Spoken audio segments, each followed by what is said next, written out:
Ртутный столбик никогда не достигал такого высокого уровня в Заполярье. На севере Сибири температура достигла 38 градусов, что на 17 градусов выше средней сезона.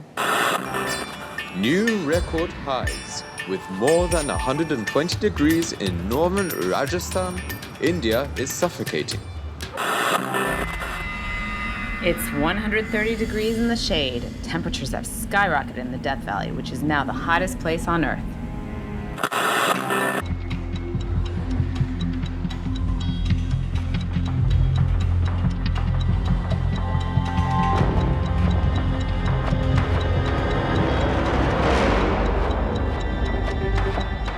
Des grandes plaines africaines au plus haut sommet du monde, la Terre a chaud, de plus en plus chaud. Cette balise, on l'a implantée il y a 1 an et demi exactement.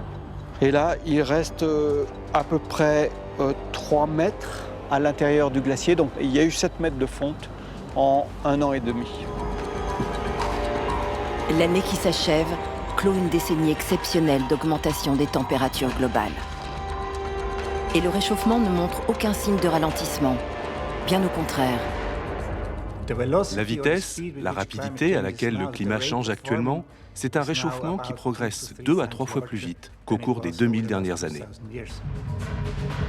Selon les derniers rapports scientifiques, la température moyenne pourrait augmenter de plus de 5 degrés d'ici 2100. Un monde à 5 degrés vers lequel on va en 100 ans, c'est une énorme transformation de notre environnement.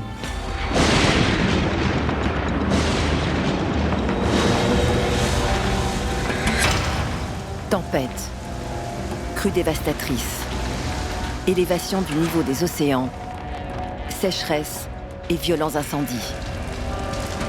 De tels bouleversements pourraient avoir des répercussions catastrophiques pour toute la vie sur Terre. Pour 97% des scientifiques, il n'y a aucun doute. Les activités humaines sont responsables de ce réchauffement fulgurant. Mais pour d'autres, ce que nous vivons ne serait qu'un simple phénomène naturel. D'ailleurs, selon ces climato-sceptiques, la Terre finit toujours par se refroidir. Il vient bien de neiger au Texas et en Louisiane. Il n'y a pas de quoi s'inquiéter. Alors, s'agit-il d'une simple crise comme notre planète en a déjà connue par le passé, ou d'une inquiétante surchauffe provoquée par l'homme ?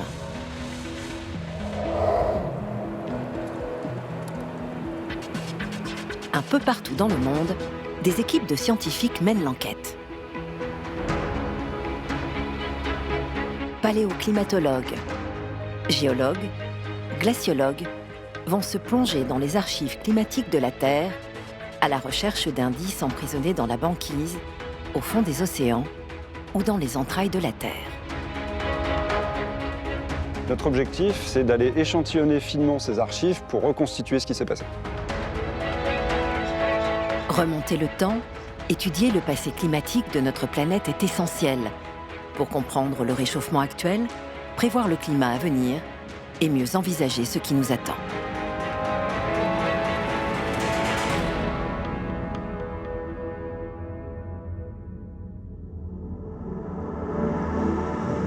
Notre planète n'a pas toujours été bleue et hospitalière.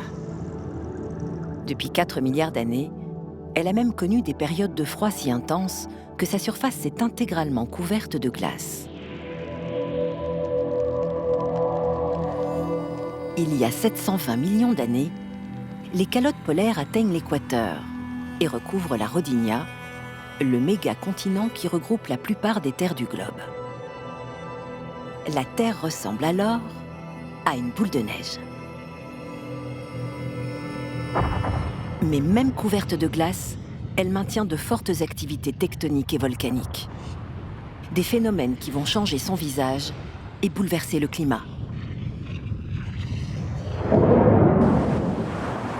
Les fracas de la Terre vont libérer de colossales quantités de gaz à effet de serre dans l'atmosphère et disloquer le méga-continent.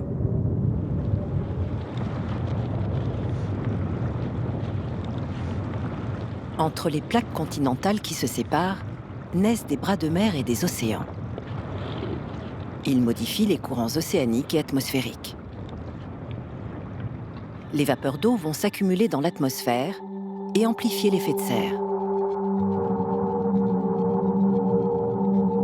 Ce phénomène naturel va agir comme une couverture isolante qui empêche la chaleur de s'échapper dans l'espace.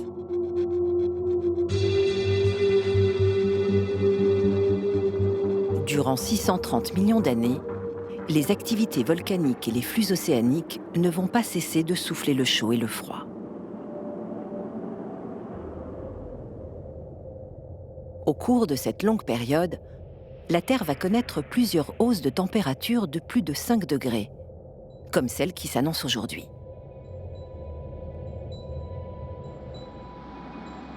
L'un de ces réchauffements, survenu il y a 180 millions d'années, intéresse particulièrement les scientifiques.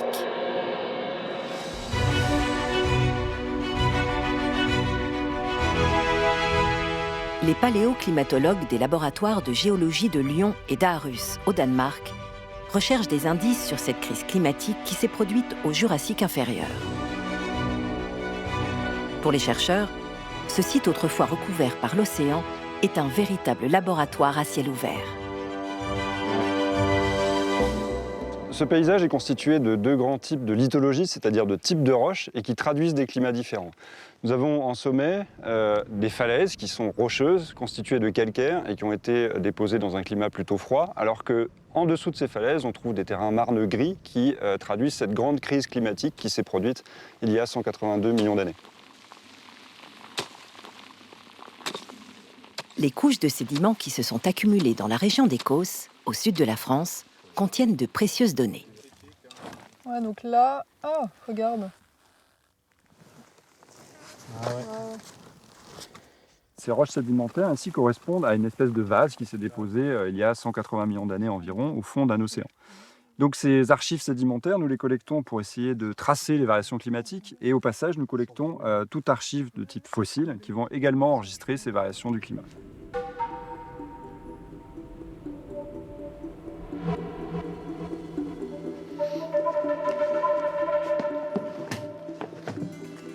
Au laboratoire de géologie de Lyon, les échantillons prélevés dans l'Écosse vont peut-être livrer leurs secrets.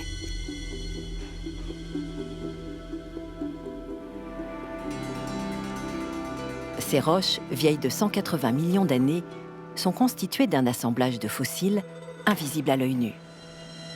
On ne peut les observer qu'avec un microscope électronique à balayage qui permet de les grossir plus de 4000 fois. Ces objets sont très petits, ils font quelques microns de diamètre et ce sont en fait des restes d'algues planctoniques qui vivaient à l'époque du Jurassique et qui nous renseignent sur le climat de l'époque, mais également la structure de l'océan et les échanges avec l'atmosphère et donc sur le cycle du carbone. Directement en analysant les organismes qui ont vécu près de cette interface entre l'atmosphère et l'eau de mer, nous permet de reconstituer tout le cycle du carbone, mais également les changements au cours du temps de ce cycle du carbone. On s'intéresse aux évolutions du dioxyde de carbone dans l'atmosphère parce qu'on soupçonne que c'est un moteur extrêmement puissant des changements du climat au cours des temps géologiques. Le cycle du carbone est l'un des processus clés de la machine climatique.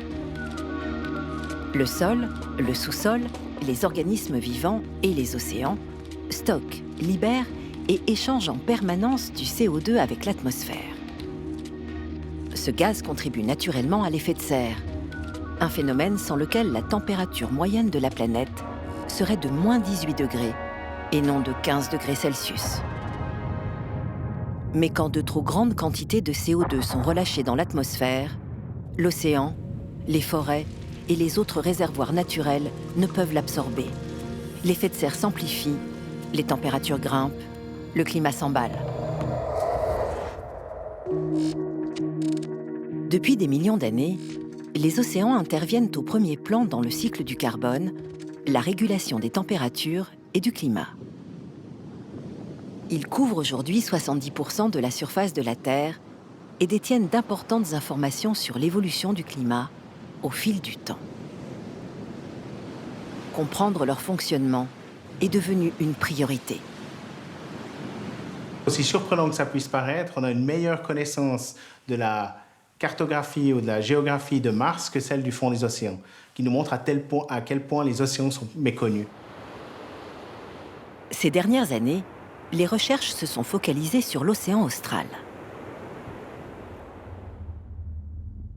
Du fait de sa situation géographique, cet océan est le cœur d'échanges intenses avec les autres océans.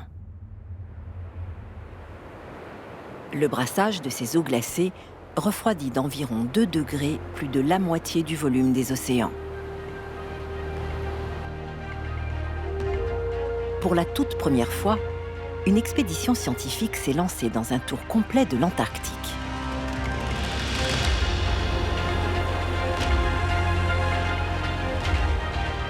L'objectif ? Étudier les relations étroites qui unissent l'océan austral et le climat depuis des millions d'années. L'expédition ACE a réuni 170 scientifiques travaillant sur 22 projets de recherche. Samuel Jacquard s'intéresse à la circulation du CO2 entre les différentes profondeurs de l'océan austral. Donc, l'océan de profondeur contient environ 50 fois plus de CO2 que l'atmosphère, et donc des changements dans les échanges gazeux entre l'océan et l'atmosphère vont avoir de grandes conséquences pour l'évolution du climat.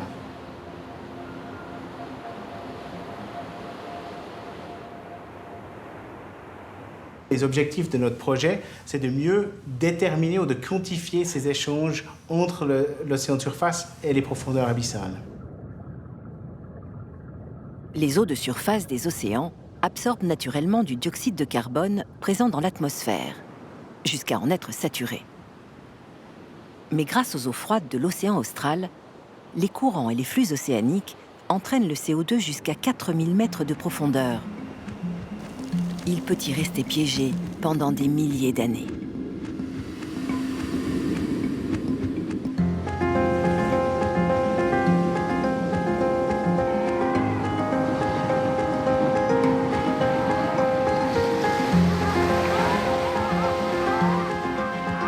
Durant 3 mois, les scientifiques se sont relayés en mer ou sur la banquise. Certaines équipes ont extrait des carottes de glace à diverses profondeurs. Les bulles d'air piégées dans ces glaces éternelles livreront bientôt des informations essentielles.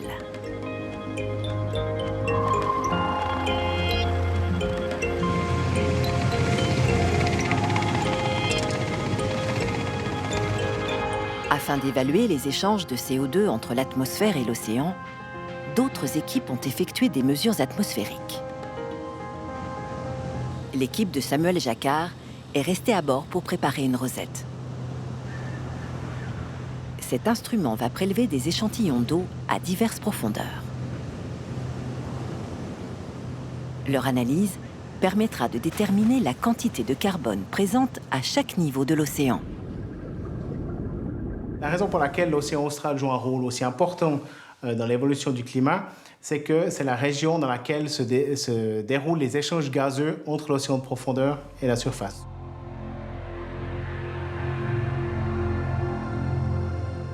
Il y a 2 façons dont ces échanges se produisent. Un, par le brassage des eaux, donc c'est un phénomène physique avant tout, et l'autre via ce qu'on appelle la pompe biologique.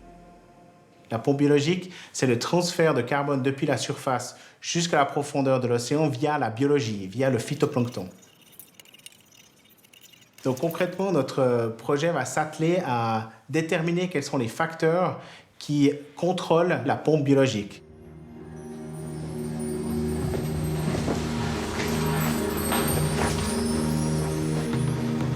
Les prélèvements ont été effectués sur une dizaine de sites et jusqu'à 1500 mètres de profondeur.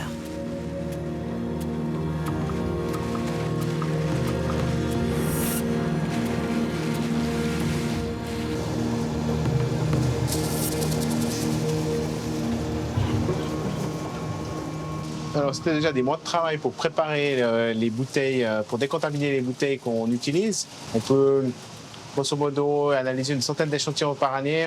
Si tout va bien, d'ici la fin de l'expédition, on aura peut-être 200 échantillons.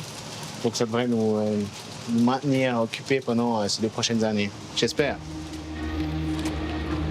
Ces échantillons permettront aussi de mieux comprendre le fonctionnement des transferts de CO2 depuis les profondeurs jusqu'à la surface. L'enjeu est de taille.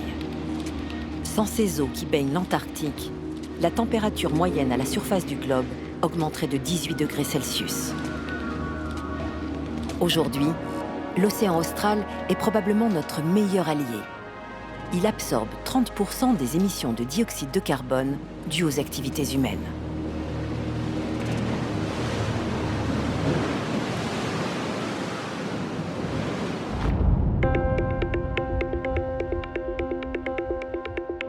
Au cours de ces campagnes de fouilles, l'équipe du laboratoire de géologie de Lyon a fait une fabuleuse découverte. Elle apporte de nouveaux éléments de réponse sur le réchauffement qui s'est produit au début du Jurassique, il y a 180 millions d'années. Ah, voilà. Ça, c'est très intéressant. Donc ça, c'est du matériel que nous avons ramené du terrain. C'est une vertèbre d'un animal marin, un reptile marin, qu'on appelle un ichthyosaure. Alors ce fossile, c'est pas simplement une belle pièce de musée qui nous renseigne sur la présence d'un animal à un temps T donné, mais c'est également pour nous une archive extrêmement précieuse pour reconstituer le climat. En effet, via des analyses de sa composition isotopique, nous allons pouvoir reconstituer à la fois l'évolution des températures des océans, mais également de leur salinité, ce qui nous renseigne sur le climat à l'échelle régionale, de la région de l'Eudève, et également à l'échelle globale, c'est-à-dire sur toute la Terre.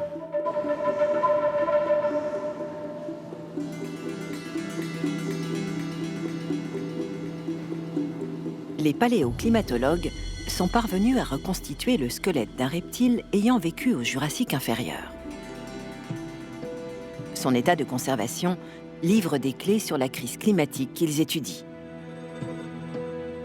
Alors là, on a affaire à un spécimen véritablement exceptionnel. C'est un ichthyosaure, un reptile qui faisait 2 mètres de long environ. D'une certaine manière, ce reptile nous renseigne de façon relativement indirecte sur les conséquences possibles du réchauffement climatique actuel. Ce fossile est véritablement exceptionnel parce qu'il est à la fois articulé, il est en connexion, et en plus de ça, il préserve, ici par exemple sous le crâne, mais également ici devant la partie des pattes, des parties noires qui sont en fait des tissus mous, c'est-à-dire de la peau et des organes fossilisés. Ces tissus mous nous indiquent donc l'absence totale de charognards et éventuellement de bactéries qui permettent de décomposer ces chairs, et donc ça nous indique l'absence totale d'oxygène dans les fonds marins. Mais qu'est-ce qui a pu provoquer une telle catastrophe? L'analyse des fossiles et des micro-organismes trouvés dans les sédiments a révélé les mécanismes qui relient ce réchauffement à l'asphyxie des océans. Il y a 180 millions d'années, les activités volcaniques et telluriques qui ont escorté la valse des continents ont libéré des milliards de tonnes de CO2 dans l'atmosphère et renforcé l'effet de serre. L'augmentation des températures provoque d'incroyables précipitations. Torrents et cours d'eau en crue vont charrier d'incroyables quantités de nutriments dans les océans. Les algues se sont mises à proliférer. En se décomposant, elles ont consommé des quantités massives d'oxygène et asphyxié les fonds marins. Plus de 30% des espèces marines ont alors disparu. Ce réchauffement de plus de 5 degrés s'est déroulé sur une période de 50 000 ans. Une goutte d'eau à l'échelle des temps géologiques, une éternité comparée à la rapidité du réchauffement actuel.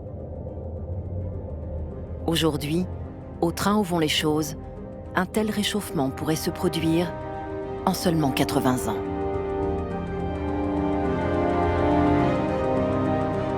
Pour avoir un autre aperçu de ce qui nous attend, il faut faire un nouveau bond dans le passé. Il y a 56 millions d'années, s'est produite la dernière et la plus rapide crise climatique que la Terre ait jamais connue. Ce qui caractérise vraiment, ça c'est très important, ce qui caractérise vraiment la période dans laquelle on vit, c'est la fulgurance du changement climatique. En fait, si on cherche un équivalent, parce qu'on adore trouver des équivalents, ça nous rassure. Si on cherche quelque chose de brutal et lié au CO2, on regarde, on scanne l'histoire géologique de la planète, et on tombe, le premier sur lequel on tombe, qui vraiment ressemble à ça, c'est le PETM à 56 millions d'années.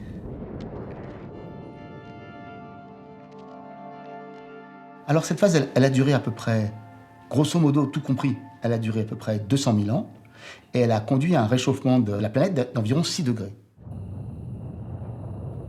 Le PETM, le maximum thermique du Paléocène-Éocène, est une courte période énigmatique dans l'histoire de la Terre.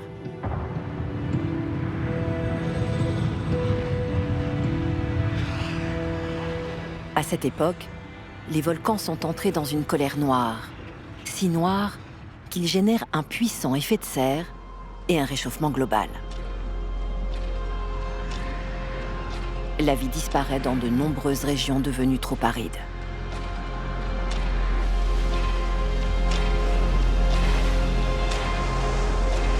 Dans les océans, la température qui atteint par endroits 36 degrés Celsius déstabilise les réserves de méthane piégées dans les profondeurs.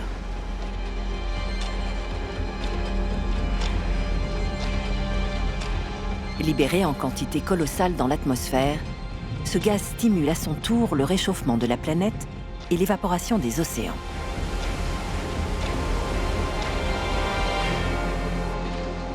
Certaines régions sont alors frappées par des crues torrentielles, alors qu'ailleurs, la sécheresse s'installe durablement.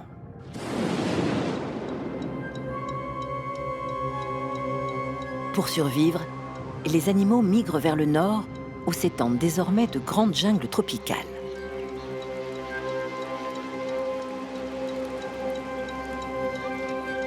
Palmiers, fougères, lianes prennent racine en Arctique. Des crocodiles s'installent même au pôle Nord.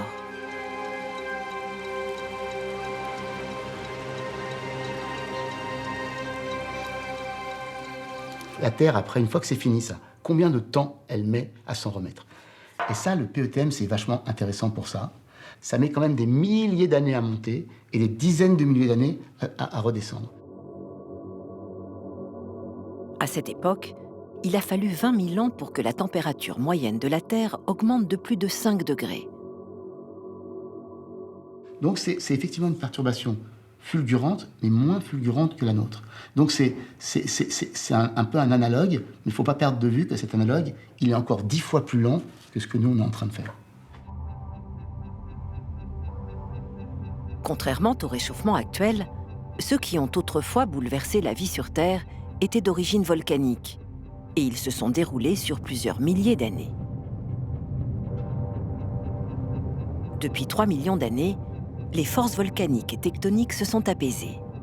Les continents ont quasiment atteint leur emplacement actuel. Débarrassé de tous ces soubresauts, le climat de la Terre s'est stabilisé.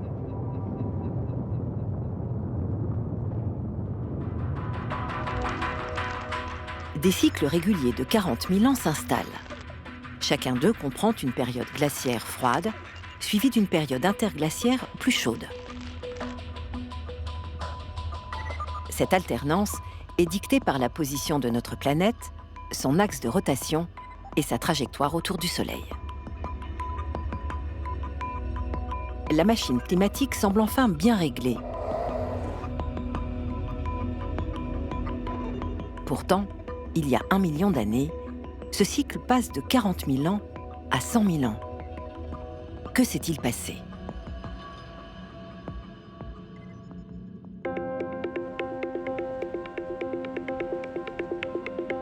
Cette énigme a longtemps interpellé la communauté scientifique. En poursuivant ses recherches à l'Institut de géologie de l'Université de Berne, Samuel Jacquard a eu une intuition. L'océan austral joue un rôle très important dans le cycle du carbone et dans la régulation de la quantité de CO2 qui se trouve dans l'atmosphère. Et on pense que des changements de circulation océanographique dans l'océan austral ont pu jouer un rôle dans cette transition. L'analyse d'une carotte sédimentaire prélevée dans l'océan austral a permis de reconstituer l'histoire climatique de ces 3 derniers millions d'années. Donc en ce moment même se déroulent des analyses chimiques à l'aide de ce scanner à rayon X. Donc c'est une analyse de surface qui se fait tous les centimètres. Chaque centimètre représente donc un épisode de l'histoire climatique de l'océan austral. La carotte sédimentaire qu'on a analysée nous a permis de mettre en évidence ce changement de cyclicité à environ 1 million d'années. Tous les 40 000 ans, on avait un âge glaciaire qui se développait. Et au cours du temps, depuis à peu près 1 million d'années, ces âges se sont allongés. Les âges glaciaires sont devenus plus froids et ont eu une cyclicité d'environ 100 000 ans.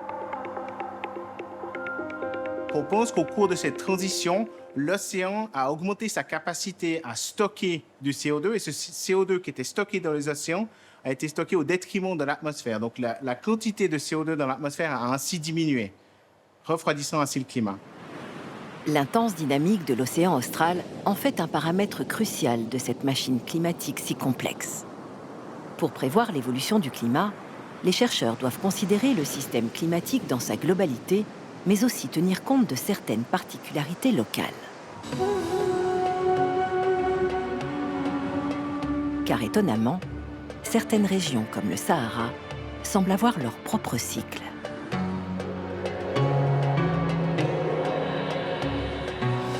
Le Sahara n'a pas toujours été le plus grand désert chaud de la planète. Il y a 15 000 ans, il était couvert de lacs, de points d'eau et de végétation. Éléphants, girafes et autres animaux emblématiques de la faune africaine peuplaient cette région.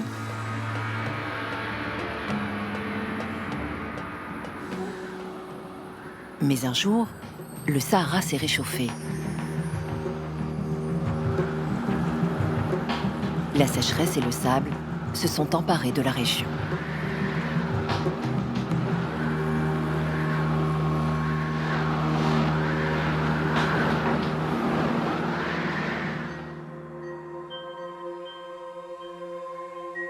Les trésors géologiques stockés dans les caves du château de Buton, au sud de Paris, pourraient apporter des réponses à ce mystérieux phénomène.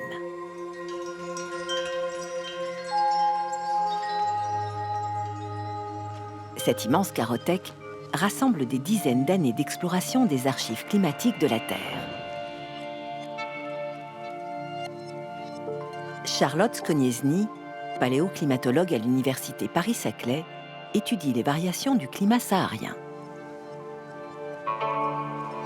Donc, je suis à la recherche d'une carotte prélevée à bord du navire océanographique français le Marion Dufresne en 2003.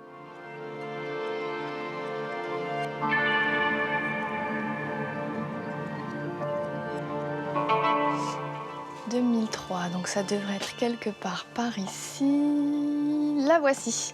Donc cette carotte a été prélevée au large du désert du Sahara.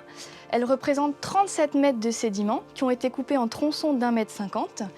Et ces 37 mètres de sédiments nous permettent de raconter, de reconstruire les climats du Sahara au cours du dernier million d'années. Donc moi, je vais choisir le tronçon numéro 1 qui va nous permettre de retracer les climats les plus récents du désert saharien. C'est parti.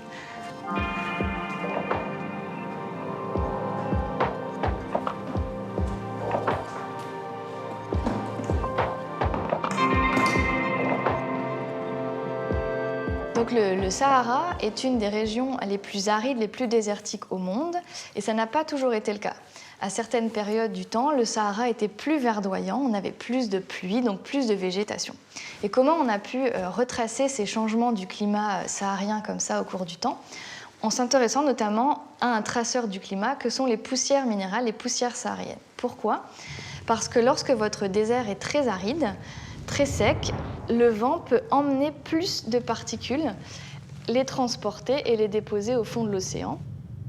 Alors que lorsque vous développez beaucoup de végétation, les particules, les minérales, les poussières sont retenues par cette végétation. On en retrouve donc moins dans l'océan, moins sont transportés par le vent, on en retrouve moins. L'intérêt de la carotte, c'est qu'elle est donc localisée sous ces apports de poussière. Et donc, elle a pu enregistrer au cours du temps ces changements arides, humides.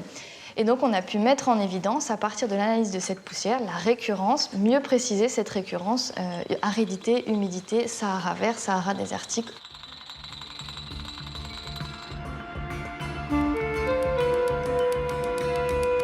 Les recherches menées dans la région ont révélé que ce phénomène n'a rien à voir avec de quelconques accidents climatiques.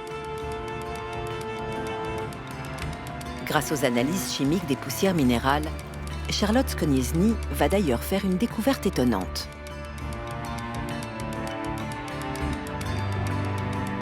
Cette alternance entre Sahara vert et Sahara désertique s'est produite plus d'une dizaine de fois au cours des derniers 240 000 ans. Cette périodicité ne colle pas avec le grand cycle de 100 000 ans qui rythme actuellement le climat.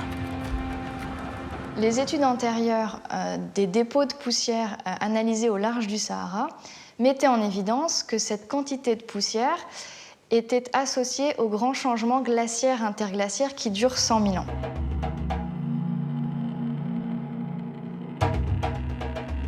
Et nous, dans notre étude, à partir d'une nouvelle méthodologie, on a pu mettre en évidence que ce flux de poussière au cours du temps suivait plutôt une variabilité de 20 000 ans.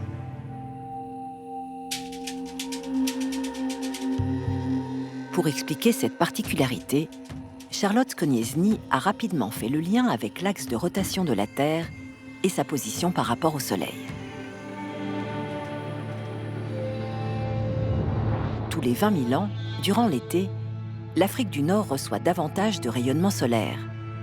Cela renforce l'activité de la mousson qui permet au Sahara de reverdir. Au contraire, lorsque la quantité de lumière solaire diminue, la mousson faiblit et l'aridité s'empare de la région. Le mystère est levé. Comme le reste de la planète, le climat du Sahara obéit lui aussi à un cycle naturel. Son réchauffement n'a donc rien à voir avec une anomalie climatique comme celle que nous vivons aujourd'hui.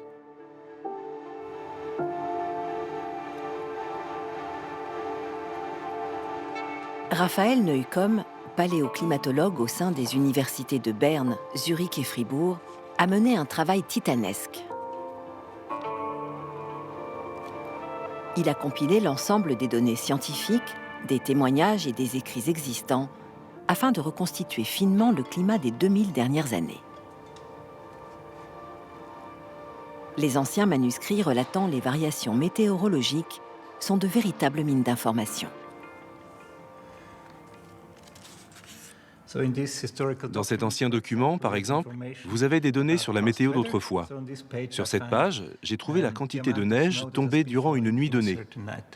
Cette information quantitative va me permettre de traduire cela en indications sur le climat de l'époque. Voici le résultat de notre étude. Elle met en lumière les vagues de chaleur pendant l'époque romaine, de l'an 1 à 750, et quel siècle a été le plus chaud. Les différentes couleurs montrent clairement que les périodes de réchauffement ne se produisaient pas au même moment et au même endroit.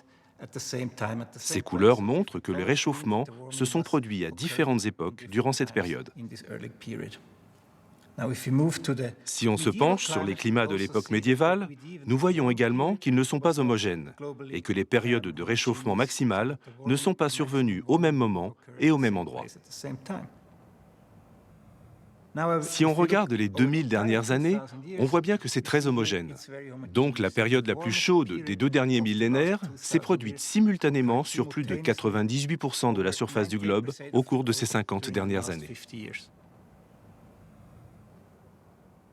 Cette carte nous montre également qu'il s'agit d'un réchauffement vraiment global et ne peut être expliqué uniquement par des variations ou des phénomènes naturels.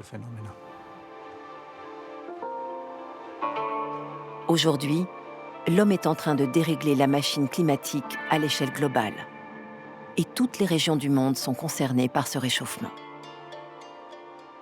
Ce que l'on pourrait dire, c'est que nous sommes passés d'une ère où les données géologiques étaient influencées par des facteurs naturels à une époque où l'on voit vraiment que les facteurs humains prédominent. Les activités humaines sont désormais tellement importantes que lors de futures excavations, elles seront visibles dans les archives géologiques. C'est pour cette raison que les géologues parlent de l'Anthropocène. La Terre est entrée dans une nouvelle ère, celle des hommes, l'Anthropocène. Désormais, l'homme est l'acteur central du changement climatique. En seulement 3 à 5 jours, les activités humaines rejettent autant de CO2 que l'ensemble des volcans de la planète en une année entière.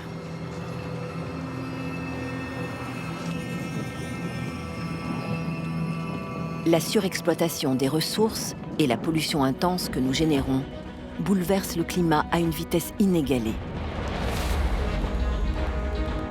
Et les répercussions sont clairement visibles.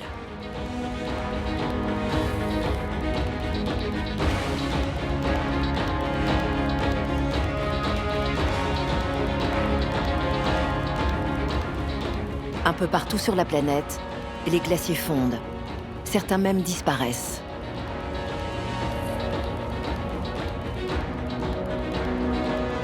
Les glaciers alpins sont en première ligne.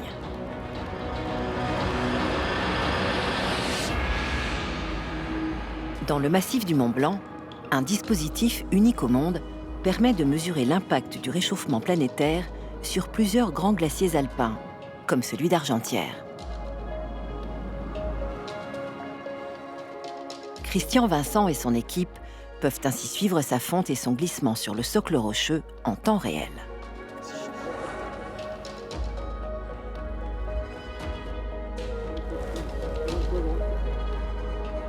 Ouais. Donc là, on fait des mesures GPS pour mesurer la position exacte de cette balise. On l'a implantée il y a 1 an et demi. Exactement. Et au fil du temps, donc, elle a émergé à cause de la fonte. Donc on peut mesurer facilement l'évolution de la fonte. Donc initialement, on l'avait mis à 10 mètres de profondeur. Et là, il reste à peu près 3 mètres à l'intérieur du glacier. Donc il y a eu 7 mètres de fonte en 1 an et demi. L'accumulation de neige hivernale ne compense plus la fonte estivale. En seulement 30 ans, ce glacier alpin a perdu 40 mètres d'épaisseur.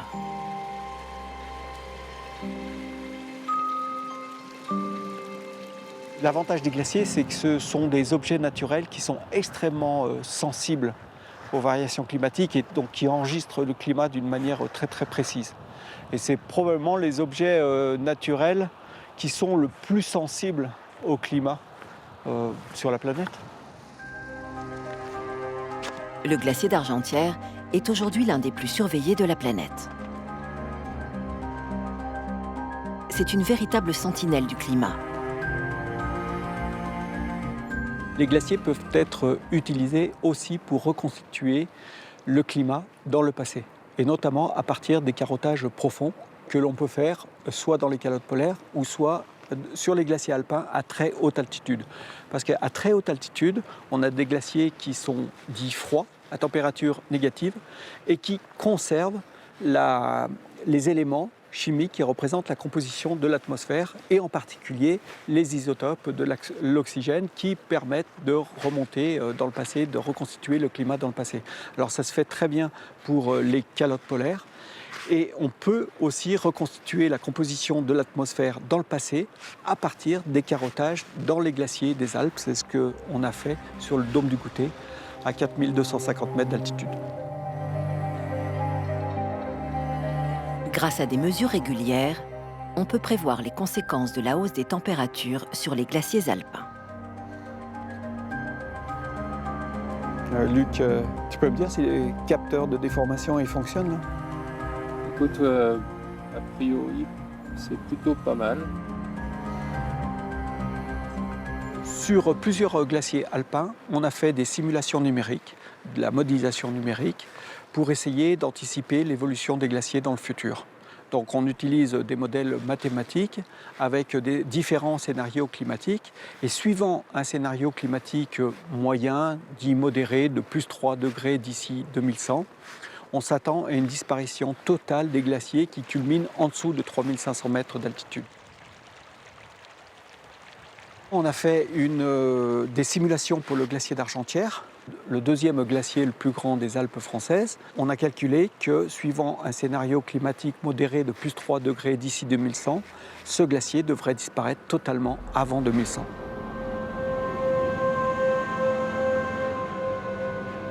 Depuis 30 ans, le front du glacier a perdu 100 mètres d'épaisseur et sa longueur totale s'est réduite de 850 mètres. Si le réchauffement se poursuit à la vitesse actuelle, un gigantesque lac de 12 millions de mètres cubes pourrait le remplacer dès 2040. Une transformation radicale qui aura de lourdes répercussions sur le débit des rivières et des torrents de la région. Comme les océans, les glaciers sont de formidables témoins de l'histoire du climat. Avant de disparaître à petit feu, les glaces du massif du Mont Blanc vont-elles livrer de nouveaux secrets? C'est ce qu'espèrent les chercheurs de l'Institut des géosciences de l'environnement de Grenoble.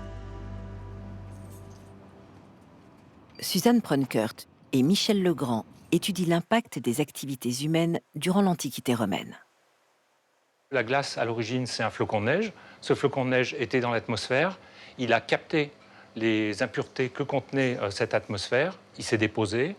Il s'est lentement transformé en glace. Et nous, on analyse cette glace. Donc, on revient. On a ici une archive de l'atmosphère passée. Ça va nous permettre de regarder les différents effets des activités humaines sur ce qu'on appelle la pollution atmosphérique.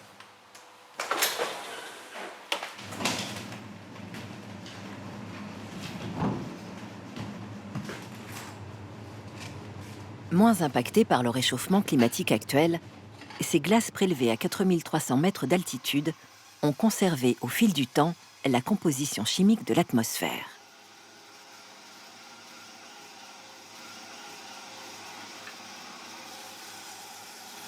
La datation du carbone 14 nous indique un âge qui est environ de 5000 ans. Donc évidemment, ça permettait de couvrir la période d'il y a 2000 ans, c'est-à-dire en fait la période romaine. Les Romains ont massivement brûlé du bois et exploité de grandes quantités de plomb. Même à 4000 km des Alpes, ces activités extrêmement polluantes ont laissé des traces.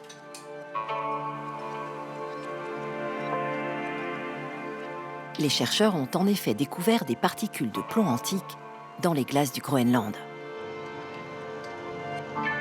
Il se trouve que l'Empire romain avait ses extractions de plomb et ses fonderies au plomb qui étaient, comme on le voit là sur cette carte, en fait essentiellement réparties sur tout le pourtour méditerranéen avec une forte proportion en Espagne et aussi dans le centre de la France. Donc les Alpes, se situant ici, étaient idéalement placées pour enregistrer ce type de pollution vraiment à la source. Les Romains voulaient absolument extraire le plomb parce qu'ils en avaient besoin pour leur fameuse canalisation en plomb. Bon, le minerai était du plomb argentifère, donc ils voulaient en fait séparer le plomb, donc pour les canalisations, pour les ustensiles de cuisine, et d'un autre côté récupérer bien sûr l'argent pour faire de la monnaie. Donc le processus qu'ils ont mis en place, c'est un processus qui était extrêmement polluant justement, qui consistait à monter le minerai à 1200 degrés, de manière à séparer le plomb d'un côté, l'argent de l'autre. Mais ça, c'était extrêmement polluant en termes de vapeur de plomb. Grâce à l'examen des glaces alpines, les chercheurs ont pu comparer ces émissions toxiques avec celles émises plus récemment. Le résultat que nous donne la glace, c'est que la contamination, les émissions de plomb par les Romains étaient certes très intenses, mais elles sont restées quand même quelque chose comme 5 à 10 fois plus faible que la pollution qu'on a générée de manière très importante il y a une vingtaine d'années, une trentaine d'années, avec l'essence au plomb. Même à moindre échelle, les activités humaines peuvent avoir une réelle influence sur la pollution atmosphérique et laisser une empreinte indélébile.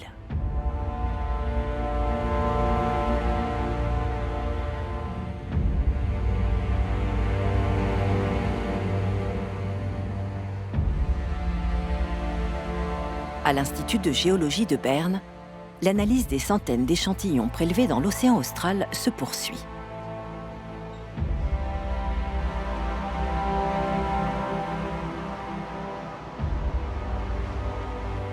Les échantillons qu'on a récoltés dans le cadre de l'expédition ACE nous ont permis de développer un nouvel outil géochimique qui permet de quantifier le transfert de carbone depuis la surface de l'océan vers les profondeurs abyssales.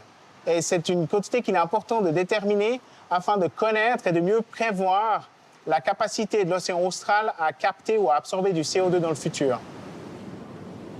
Aujourd'hui, les océans et les forêts absorbent plus de la moitié de nos émissions de CO2. À lui seul, l'océan austral en capte près de 15%, et ses capacités ne sont pas illimitées. Les émissions de CO2 dans l'atmosphère sont tellement importantes à l'heure actuelle et tellement rapides qu'il est possible que l'océan austral et l'océan en général saturent dans sa capacité à absorber du CO2 dans le futur.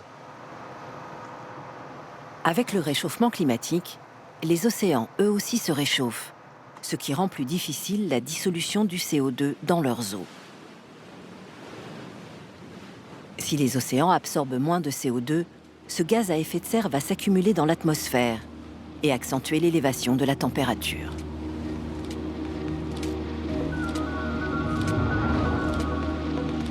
Grâce aux recherches menées aussi bien à l'échelle globale que locale, les chercheurs ont pu retracer en détail les fluctuations des climats du passé. L'analyse de toutes ces données, et notamment celle des grandes crises climatiques, qui se sont produites il y a 180 millions et 56 millions d'années, a permis de réaliser des modélisations et des simulations climatiques. Le laboratoire des sciences du climat et de l'environnement de Saint-Aubin, près de Paris, développe des outils de modélisation.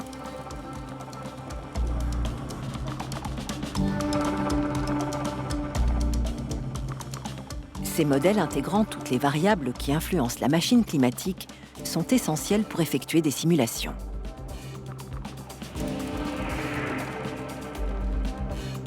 Artisan du GIEC, le groupe d'experts intergouvernemental sur l'évolution du climat, Jean Jouzel étudie les différents scénarios d'évolution des températures à venir.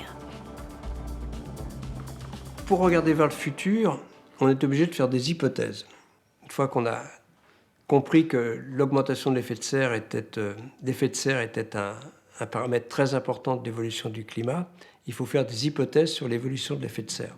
Et ça, ce sont des scénarios. Quel sera l'impact de l'augmentation de l'effet de serre sur le climat à venir ? 4 scénarios basés sur la quantité de CO2 relâchée dans l'atmosphère d'ici 2100 ont été élaborés. Plus ces scénarios ont une valeur élevée, eh bien plus l'effet de serre est important. C'est l'effet de serre atteint dans cette hypothèse-là, à horizon 2100. Et évidemment, plus l'effet de serre est important, plus le réchauffement va l'être. Les scénarios plus élevés nous emmènent vers des températures de 4, 5, voire presque 6 degrés à la fin du siècle. Au XXe siècle, la température moyenne du globe a augmenté d'environ 0,6 degrés, celle de la France de plus de 1 degré, et ce réchauffement ne montre aucun signe de ralentissement. En explorant les archives climatiques naturelles de la Terre, les chercheurs ont démontré qu'à long terme, les variations de température sont toujours en corrélation avec celles des concentrations en CO2. Ce qui est inquiétant, c'est pas forcément la concentration en CO2 dans l'atmosphère que l'on rencontre, mais la vitesse à laquelle on fait changer cette concentration en CO2 dans l'atmosphère. Depuis le début de la révolution industrielle, la concentration de CO2 dans l'atmosphère a augmenté de 42%. Le climat est perturbé par des facteurs qui n'ont plus rien de naturel. L'évolution naturelle du climat voudrait qu'on tende vers un âge glaciaire à très long terme. Or, ce qu'on observe aujourd'hui, c'est que les températures continuent à augmenter. 5 degrés de plus est devenu un scénario plutôt optimiste. On a cru qu'on allait se dégager de la nature et être plus fort que la nature sans comprendre qu'on était dans la nature. Et bien, cette prise de conscience, elle va prendre un petit peu de temps, mais elle est nécessaire pour comprendre qu'on ne peut pas vivre sur notre planète. C'est celle-là. Il n'y a pas de plan B. Si à l'échelle de la planète, nous n'atteignons pas la neutralité carbone dans moins de 40 ans, la température moyenne sera encore plus élevée que les projections actuelles. Notre Terre, elle a une certaine inertie Donc il ne s'agira pas, la veille de l'an 2100, de baisser le CO2, ça ne servira à rien. Tout le CO2 qu'on met dans l'atmosphère, il faut essayer de le gérer pour en mettre le moins possible. C'est ça le gros challenge de ce siècle en fait.